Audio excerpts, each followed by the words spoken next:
सच के साथ। नमस्कार, सिटी वाराणसी लाइव में आप सभी का स्वागत है। मैं हूं अमित मिश्रा। ये सबसे पहले नजर डालते हैं आज के हेडलाइंस पर।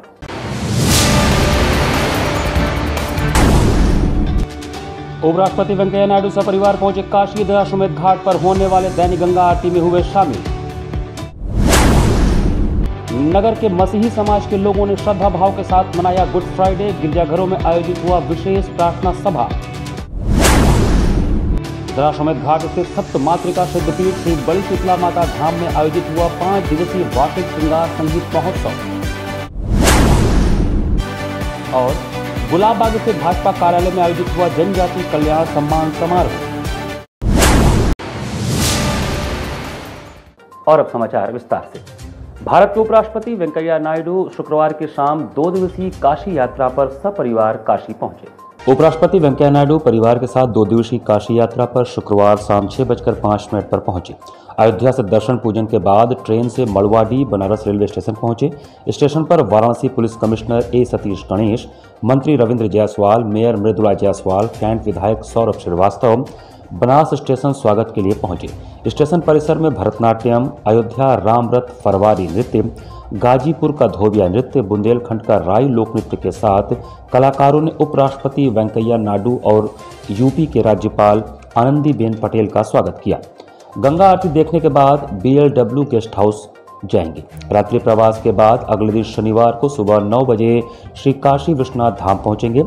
वहां दर्शन पूजन करेंगे। इसके बाद बाबा काल भैरव के मंदिर में भी मत्था टेकेंगे। तत्पश्चात सुबह लगभग 11 बजे करीब उपराष्ट्रपति पंडित दीनदयाल उपाध्याय स्मृति स्थल पड़ाव चंदौली जाएंगे। स्मृति स्थल पर माल्यार्पण के बाद लगभग 12:30 बजे करीब BLW गेस्ट हाउस के लिए प्रस्थान करेंगे। गेस्ट हाउस में आराम करने के बाद शाम 4:30 बजे करीब लाल बहादुर शास्त्री बाबतपुर एयरपोर्ट पहुंचेंगे। इसके बाद यहां से शमशाबाद हैदराबाद एयरपोर्ट के लिए प्रस्थान करेंगे।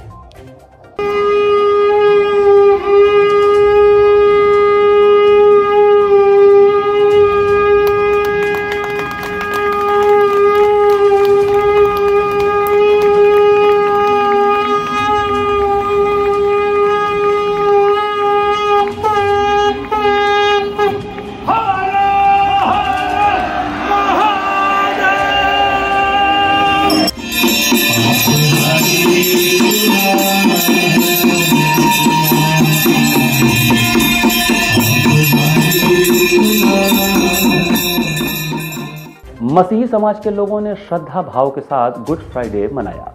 नगर के मसीही समाज के लोगों ने श्रद्धा भाव के साथ गुड फ्राइडे मनाया। इस दौरान नगर के गिरजाघरों में विशेष प्रार्थना सभा आयोजित किया गया। गुड फ्राइडे ईसाई समुदाय का एक प्रमुख त्यौहार है। गुड फ्राइडे को होली फ्राइडे या ग्रेट फ्राइडे के नाम से भी जाना जाता है। अलग अलग देशों में इस त्यौहार को अलग अलग नामों से भी जाना जाता है। इस दिन लोग एक दूसरे को बधाई या शुभकामनाएं नहीं देते बल्कि शोक मनाते हैं। ऐसा इसलिए क्योंकि इस दिन ईसा मसीह को सूली पर लटकाया गया था। यह दिन बुराई पर अच्छाई की जीत का प्रतीक माना जाता है। माना जाता है कि जिस दिन उन्हें फांसी पर चढ़ाया गया और मृत्यु हो गई थी वह दिन शुक्रवार था। इस दिन उन्होंने मानव जाति के उद्धार का मार्ग प्रशस्त किया, क्योंकि इसके बाद यीशु फिर जीवित होकर 2 दिन बाद यानी रविवार को वापस जीवन में लौट आए। इसी वजह से इस दिन को गुड कहा गया और इसे अच्छाई पर बुराई की जीत का प्रतीक माना जाता है। 2 दिन बाद ईस्टर संडे गुड फ्राइडे ईसाई समुदाय का प्रमुख त्यौहार है। इस बार गुड फ्राइडे 15 अप्रैल को मनाया गया। गुड फ्राइडे के पहले यानी कि गुरुवार को ही इस पर्व की शुरुआत हो जाती है। मान्यता है कि इस दिन ईसा मसीह ने अपने 12 शिष्यों के पैर धोए और उनके साथ अंतिम बार भोजन किया था। प्रवचन देने का मुझे भी सौभाग्य मिला।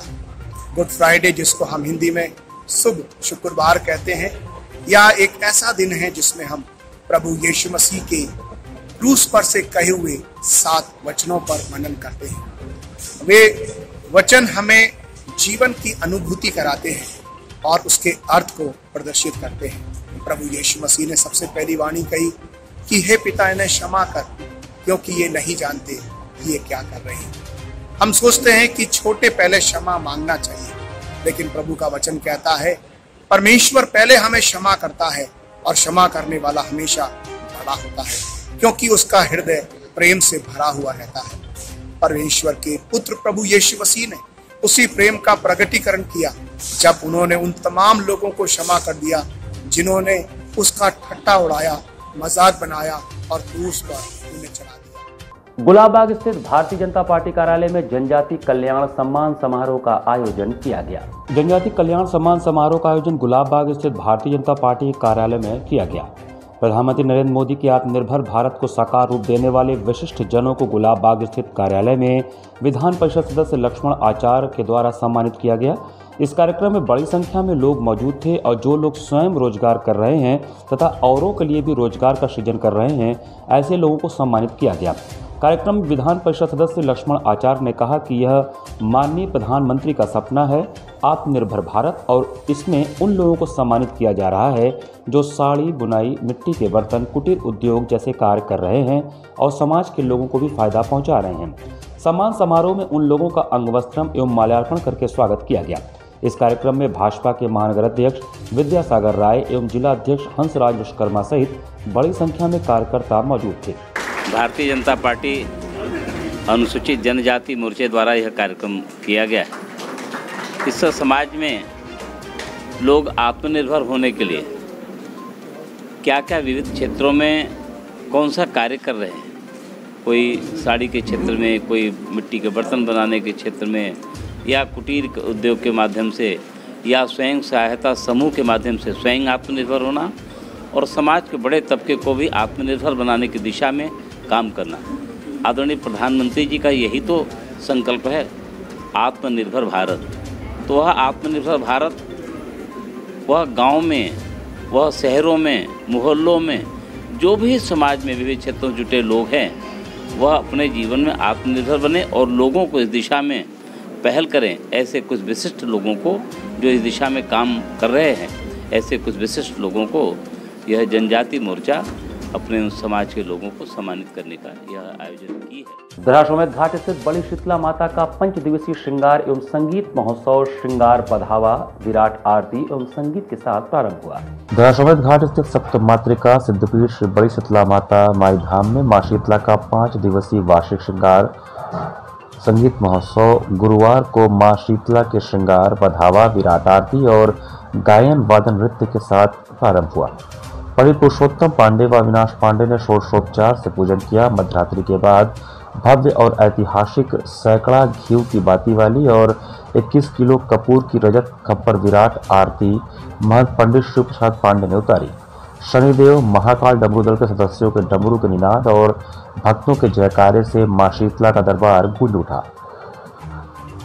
5 दिवसीय शीतला महोत्सव संगीत समारोह के प्रथम निशा का शुभारंभ गीतकार कन्हैया दुबे केडी के संयोजन में बाल कलाकार प्रियांशु, सौरभ श्रीवास्तव, श्रीकृष्ण तिवारी, लोक गायिका गीतांजलि मौर्य, सनी मिश्रा, धीरज मिश्रा सहित अनेक देवी गीत सुना करके अपनी हाजिरी लगाई। अन्य कलाकारों में खुशी त्रिपाठी, मनोज त्रिपाठी, अमलेश पांडे, आलोक नादान, आशीष पाठक, अमृत सहित अनेक कलाकारों ने अपनी प्रस्तुति दी। तबले पर गौरी श्रीवास्तव व सुमंत, सुधांशु ढोलक पर शनि राजा, पैट पर शेखर राहुल, बैंजो पर लक्ष्मण ने कुशल संगत किया। मां शीतला के दरबार में शाम से ही शहर के विभिन्न क्षेत्रों से झंडा जुलूस, पधावा, ढोल नगाड़े की थाप पर नाचते झूमते मां शीतला की पालकी सजाकर आरती करते हुए लंबे झंडे हाथ में लेकर मुख्य रूप से सोनकर समाज, चौधरी समाज, कसेरा समाज, स्वर्णकार समाज सहित विभिन्न वर्गों के लोग फल फूल, मिष्ठान, घुघरी, हलवा, पूड़ी, चना, बताशा, प्रसाद थाल में सजाकर मां शीतला के दरबार पहुंचे।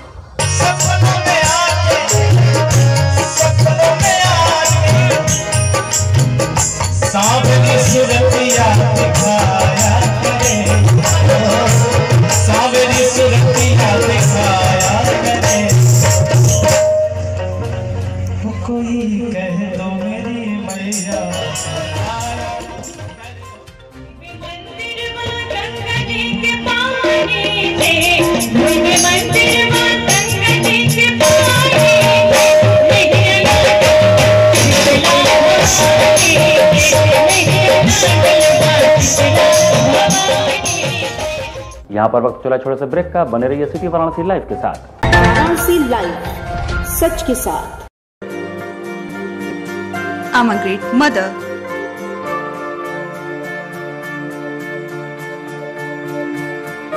I'm living a life with purpose. Because I'm providing the best education to my child. And that's the Swami Harsevanand Public School.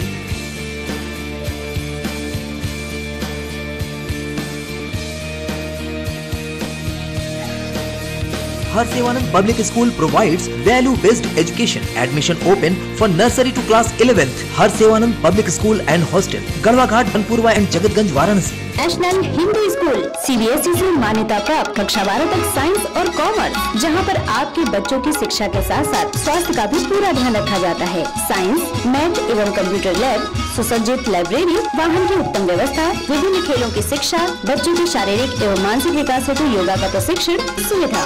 इतना ही नहीं, आपके छोटे बच्चों के लिए एक ऐसी जगह जहाँ हम देते हैं शिक्षा के साथ साथ मौज मस्ती भरा वातावरण। के नौनिहालों का परिचय अंकुरण करना चाहते हैं अपने बच्चे का संपूर्ण विकास, तो आइए अंकुरण के साथ international Hindi school, Nagwa, Lanka, Varanasi. Give me your children. We will work very hard and turn them into responsible, hard-working and bright citizens of India. That's what India needs. Corona virus ने देश में एक बार फिर से रफ्तार पकड़ ली है। ऐसे में जरूरी है कि सभी लोग पूरी एहतियात बरतें। घर से बाहर निकलते समय मास्क का सदैव प्रयोग करें। समय समय पर हाथों को सैनिटाइजर से सैनिटाइज करें। ज्यादा भीड़ भाड़ वाली जगहों में जाने से बचें। 2 गज की दूरी का पालन करें। स्वस्थ रहें, सुरक्षित रहें। जनहित में जारी, वाराणसी लाइव। वाराणसी लाइव, सच के साथ। ब्रेक के बाद आपका स्वागत है। क्लाइमेट एजेंडा की निदेशक व संगठन की अभियानकर्ता सानिया अनवर ने पराड़कर भवन में प्रेस वार्ता करके कहा कि बनारस में वायु प्रदूषण का स्तर इतना खतरनाक हो गया है कि परीक्षण के लिए बनाए गए कृत्रिम फेफड़ा भी 72 घंटे में काला हो गया।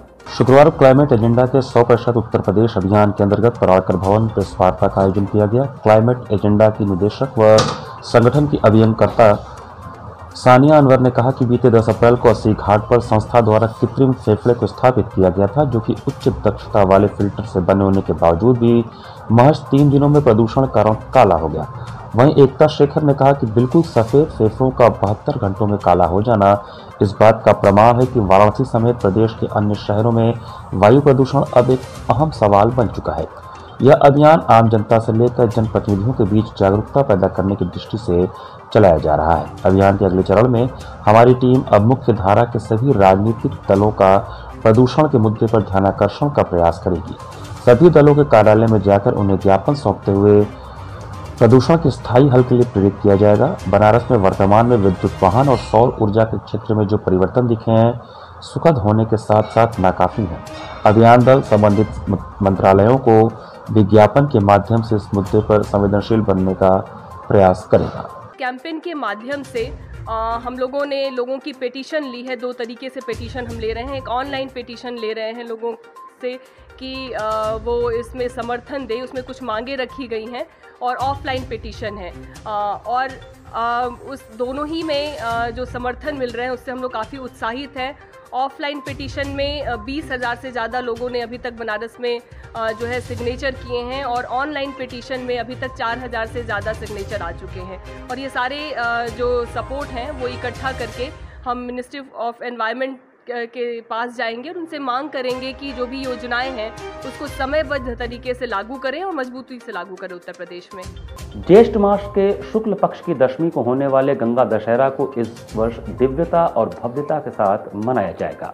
ब्रह्म राष्ट्र एकम और मां गंगा सेवा समिति के संयुक्त तत्वावधान में ज्येष्ठ मास के शुक्ल पक्ष की दशमी को होने वाली गंगा दशहरा को भव्य रूप से मनाया जाएगा। इस संदर्भ में आध्यात्म गौ सेवा मिशन ट्रस्ट के प्रमुख यमुना पुत्र गौ भक्त पंकज शास्त्री ने कहा कि यह कार्यक्रम 2 दिवसीय होगा, जिसमें प्रथम दिन 6 जून को 80 घाट पर एक छोर से दूसरे और 5500 मीटर की लंबी साड़ी काशी में पहली बार मां गंगा को भावपूर्ण और रीति रिवाजों से अर्पित की जाएगी और सांध्यकालीन सांस्कृतिक संध्या से मां गंगा के गुणों का गायकी वंदन होगा।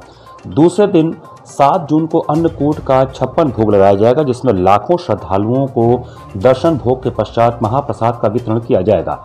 वहीं इस कार्यक्रम के आयोजन प्रमुख और ब्रह्म राष्ट्र एकम के सचिव सनातनी ने बताया कि हम सभी काशीवासियों का यह सौभाग्य वाला दिन होगा जब मोक्षदायिनी नगरी काशी में इस बार गंगा महोत्सव को मेले का रूप भी दिया जाएगा।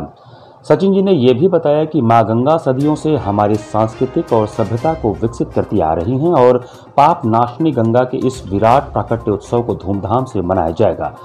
कि अभी गंगा मैया का प्राकट्य महोत्सव आ रहा है, जो कि गंगा दशहरा के दिन हम लोग मनाते हैं।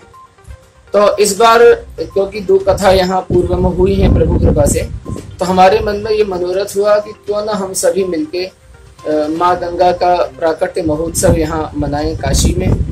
तो 2 दिन का आयोजन हमने यहाँ रखा है, 8 और 9 जून का। 9 जून को इस बार गंगा मैया का प्राकट्य महोत्सव आ रहा है।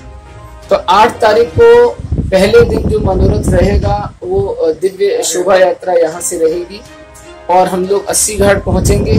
वहां पे बड़ा अति अद्भुत पूजन गंगा मैया का किया जाएगा और उसके बाद 550 मीटर की साड़ी हम लोग गंगा जी को पहनाएंगे, जिसमें कि 1100 साड़ियां शामिल होंगी।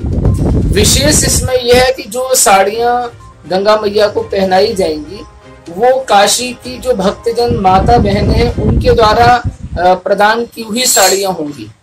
एक साड़ियां सभी माता बहन प्रदान करेंगी और उन्हीं को जोड़ के 1100 साड़ी की एक विशाल साड़ी तैयार की जाएगी, वो गंगा मैया को पहनाई जाएगी और वही साड़ियां वापस प्रसाद रूप में उन्हीं माताओं को प्रसाद रूप में प्रदान कर दी जाएगी। तो उनको भी ये अलग लाभ मिलेगा कि गंगा जी की प्रसादी साड़ी उनको पहनने के लिए मिलेगी।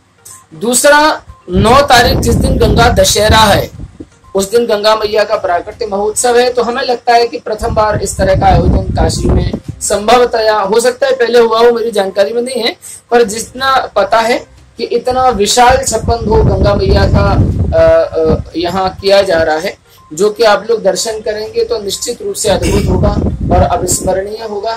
तो 9 तारीख को सायंकाल 80 घाट पे दिव्य 56 भोग गंगा मैया का यहाँ धराया जाएगा, जिसे गंगा मैया आरोगेंगी और हम सभी काशीवासी उसका दर्शन करके अपने जीवन को आनंदित करेंगे। ब्लेस्ड स्टूडियो नामक महिलाओं के बुटीक का शुक्रवार को शुभारंभ हुआ। महिलाओं के परिधान के शोरूम ब्लेस्ड स्टूडियो नामक बुटीक का शुक्रवार को शुभारंभ हुआ। उद्घाटन कैंट विधायक सौरभ श्रीवास्तव द्वारा फीता काटकर तथा दीप प्रज्वलित करके किया गया। दुकान के अधिष्ठाता के अनुसार इस दुकान में महिलाओं को मनचाहा परिधान कम और सस्ते दामों में उपलब्ध होगा। इस दुकान का उद्देश्य है महिलाओं को कम दामों में परिधान उपलब्ध कराना तथा लोगों को संतुष्टि दिलाना। मैं अपनी फ्रेंड के आई हूँ, बुटीक में आई हूँ राम जानकी भवन में, और यहाँ पर मतलब हम देखने आए ये बुटीक मतलब कैसे, लेकिन यहाँ पे जितने वेराइटीज़ समझ में आ रहे हैं मुझे सारी अच्छी लग रही है। कलेक्शन बहुत अच्छा है, इनका पर्स भी बहुत ही अच्छी है। जैसे में बनारस में तमाम जो है लेडीज़ के दुकान खुले हुए हैं, तो इस दुकान में क्या खास है? इस खास मतलब क्या मुझे समझ में आ रहा है, जैसे नई जिन्होंने शॉप ओपन की है उस हिसाब से इनके यहाँ रेंज बहुत अच्छी है, सारी वैरायटीज़ बहुत है। मतलब हम लोग शादी में पहनने के लिए, वेडिंग के उसमें भी ले सकते हैं, फेस्टिवल्स के लिए भी ले सकते हैं, हर तरह की मुझे समझ में आ रही है। इसमें है वैरायटीज़ तो है, चीप रेंज में भी है, हाईली रेंज में भी है और डिस्काउंट भी है। अभी फ़िलहाल तो क्या है 20% डिस्काउंट भी है। हमने सारे वुमेंस वेयर का, फैशन का जो भी है वो सब करा अभी। और औरंगाबाद राम जानकी भवन चौरसिया कटरा में हमारा शॉप है, आज ही मैंने ओपन किया है। तमाम टाइप के कपड़े पे प्लाजो होता है, हाँ वो सारा कुछ है। क्या क्या चीज़ है? वो सारा कुछ है हमारे यहाँ। क्या क्या है मुझे बताइए। और सरारा, गरारा, सलवार सूट और फैब्रिक्स, डिज़ाइनर साड़ी का भी जो कस्टमर का जो रिक्वायरमेंट होगा डिज़ाइनर साड़ी बना के देंगे, डिज़ाइनर ब्लाउज बना के देंगे, लहंगे जो भी उनका होगा। क्या क्या वैरायटी है हमारे पास? अभी उनके ऑर्डर पे जो भी होगा हम करेंगे। जैसे कि मैम अभी लग्न भी स्टार्ट होने वाला है और ईद भी आने वाली है, आम पब्लिक के लिए क्या ऑफर रहेंगे? 20% हो। 20%? हाँ जी। कुछ मैम आपको कहना चाहेंगे काशी वासियों को? बस ये कि पूरा मतलब दिल से मैंने शुरू करा है, तो मुझे फुल्ली सपोर्ट चाहिए आप लोगों से। आप लोग सपोर्ट करो कि मैं कुछ अच्छा ग्रो करूँ। इसी के साथ सिटी वाराणसी लाइव का यह संस्करण हम यहीं समाप्त करते हैं। मुझे दीजिए आज्ञा, नमस्कार।